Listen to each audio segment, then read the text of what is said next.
જામકંડોરણા આંગણે આગામી 26 જાન્યુઆરી બપોરે 3 વાગ્યે જામકંડોરણા તાલુકા લેવા પટેલ કન્યા છાત્રાલય દ્વારા આયોજિત પ્રેમનું પાનેતર 511 લેવા પટેલ સમાજની દીકરીઓનો ભવ્ય શાહી સમૂહ લગ્ન યોજવા માટે જઈ રહ્યો છે.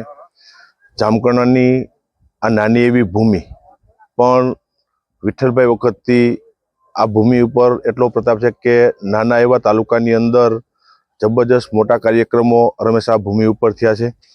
જામકંડોરણાને આંગણે 511 જ્યારે શાહી સમૂહ લગ્ન થશે ત્યારે આ ભૂમિ ઉપર એક ઇતિહાસ બનાવવા માટે જઈ રહ્યા છીએ. 511 દીકરીઓ એનો શાહી સમૂહ લગ્ન અને વાતે ગાતે વરઘોડા સાથે અહીંયા સમૂહ લગ્ન સંપન્ન થશે.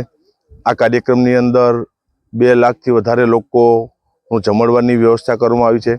મારો જામકંડોરણા તાલુકો, જેતપુર તાલુકો અને એ સિવાયના તાલુકામાંથી પણ સ્વયંસેવકો આ સમૂહ લગ્નને સફળ બનાવવા માટે કામ કરી રહ્યા છે. 10,000થી વધારે સ્વયંસેવક ભાઈઓ અને 1,000 બહેનો આ સમૂહ લગ્નની જવાબદારી અત્યારે સંભાળી રહ્યા છે.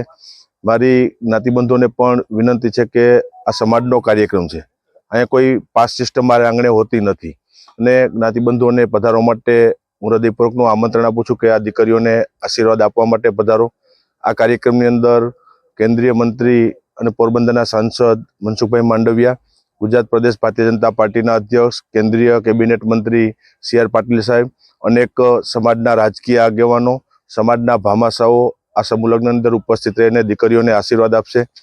આ સમૂહ લગ્નની પરંપરા મારા પિતાશ્રી વિઠ્ઠલભાઈએ 1994માં શરૂઆત કરી હતી. ત્યારે આ ભૂમિ ઉપર 13 લગ્નની શરૂઆત કરતાં આજે 511 લગ્ન સુધી પહોંચ્યા છીએ. કે એક દીકરીઓને કોઈ પણ જાતની મુશ્કેલી ના પડે.